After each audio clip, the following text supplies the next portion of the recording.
This week's episode event contains themes which may be inappropriate to younger audiences. Viewer discretion is advised. Hey guys, I'm Levi Provis. Now, the first thing we're going to talk about on today's event is drugs. Unfortunately, a report has come out recently that says that there are kids as young as 9 years old dealing and taking drugs in Australian schools. Now, this is a very disturbing thing to be told. Right? To find out that there are people using drugs in schools, or kids using drugs in schools, and that they're being supplied by someone outside of the school, or even by kids inside the school, is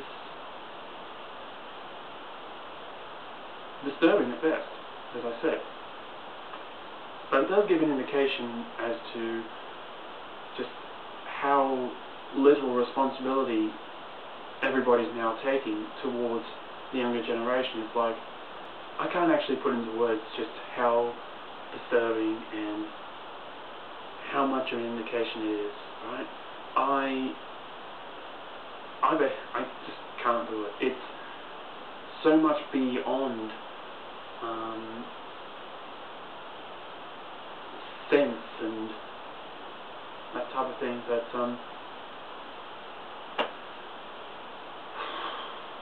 it disturbs me greatly.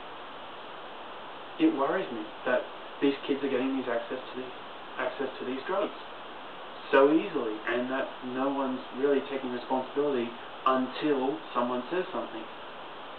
Like, as you guys know, I was a teacher once, and as much as I know I'm going to be breaking some rules here, I kind of need to, in order to indicate just the type of thing that's going on. Right? At the last school I was at, there were kids who actually walked around with explosives in their bags.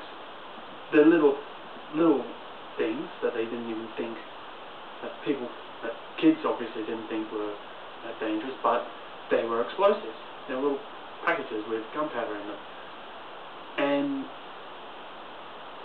as much as the school tried, in the end, ultimately, they just waived the power. And it's the same deal with the drugs. And there are a good number of schools out there in Australia and across the world that are good schools. They do all the right things. They make sure the kids are safe, because it essentially is a safe zone for kids, or should be. Right? They make sure that no real danger occurs, or try to make sure that no real danger occurs. That includes explosives, drugs,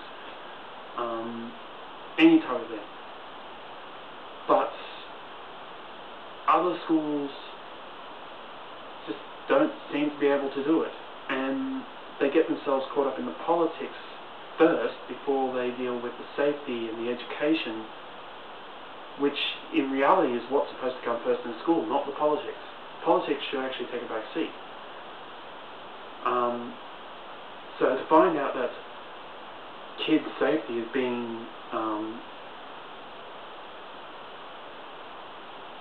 waived, especially with something as serious as drugs and alcohol, it disturbs me greatly. Okay, second article I want to talk about is Zhi-Hao. Now, as many of you know, he is the 4-year-old Chinese boy who is the world's most obese. He's the world's heaviest kid. And his parents are basically now coming to the realization that they should probably do something about it. So they're actually taking Zhi-Hao to Hong Kong to see if they can deal with his weight problem. Now, everyone's basically come out and said it's the parents' fault. Alright? Because they're feeding him all this junk. And I suppose to a degree, it is. same time, we don't know what the cause is. I mean, it could be something congenital or biological, really. It could be anything. Alright? Yes, parental abuse, I suppose you could say, seems like the most obvious, but it is not the only problem. Right? I'm glad the parents are actually trying to deal with it, but they could have dealt with it a little sooner. Actually, they could have dealt with it a lot sooner. Because the fact that it's come to this point, when doctors have actually had to say his life is at risk, for them to actually do something, worries me. Right? It is essentially abuse to actually have to wait that long until someone says, look, you're doing the wrong thing. Right? Your kid is at risk. Right? That is, in a manner of speaking, that is neglect.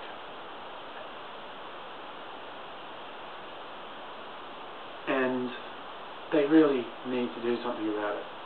They should have done something about it sooner. Final article today, well, final one before my usual segment, is about Catherine Zeta-Jones. Now, today she's actually revealed to the entire world that she suffers from bipolar 2 disorder. Now, this is a choice of her own free will, and I honour her bravery to come out and say, I'm a sufferer. Alright? It actually kind of almost inspires me to do something similar, because I myself actually have Asperger's, well, subsyndromal Asperger's, alright, which is something similar to autism.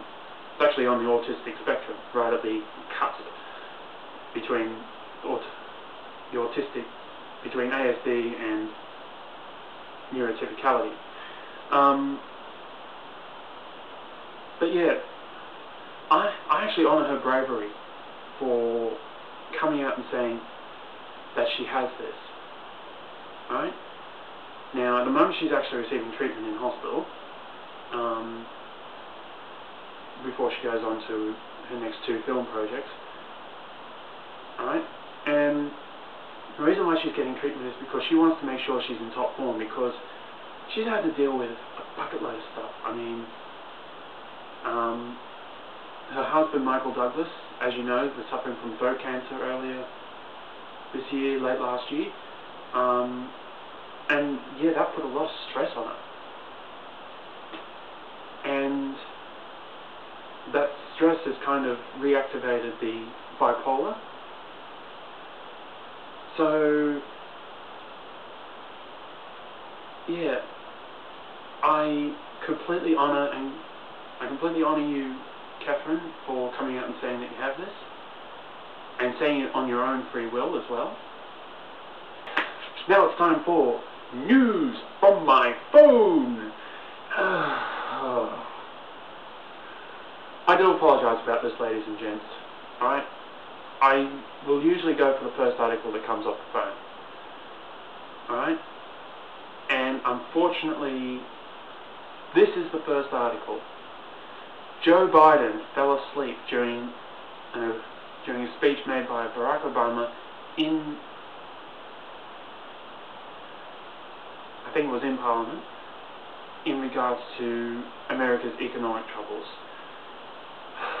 If that's what makes news, then I'm sorry. We need to look at something a little bit more interesting. Okay, now, if anyone actually saw this week's Must Do this week, right at the start of the week on Monday, then you would have noticed that I actually left 2 things off. And I feel bad. I feel really, really bad. One of them was kind of deliberately, but the other one was a complete and utter accident, and I'm apologetic for it. The first one was, the one that was accidental was the Easter show, the Sydney Royal Easter show, and the second one was the release of Scream 4 in cinemas. Now, the Easter show, like I said, it was an accident.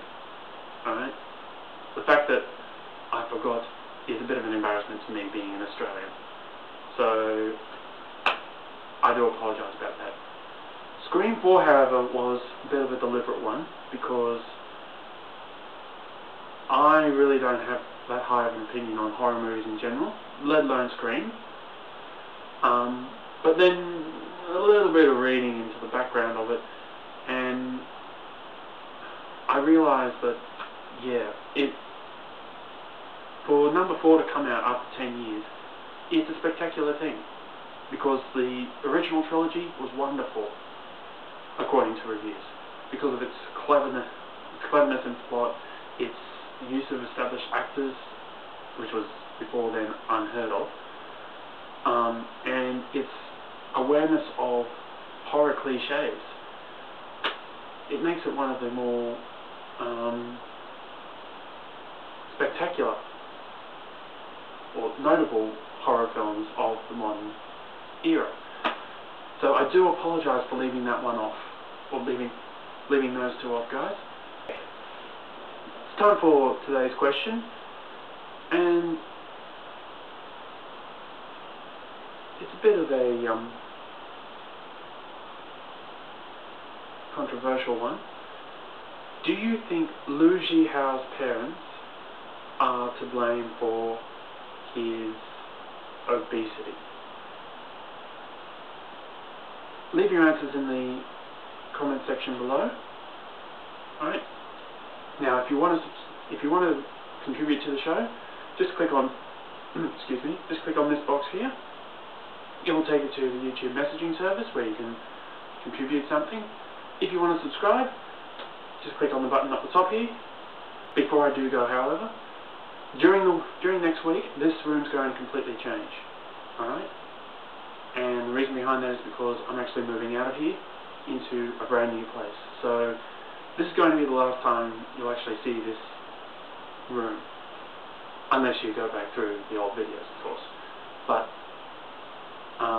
simply put, next week at some point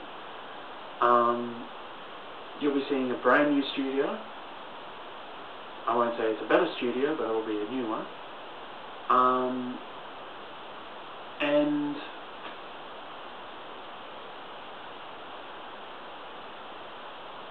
yeah, hopefully we'll be able to continue the tradition from there.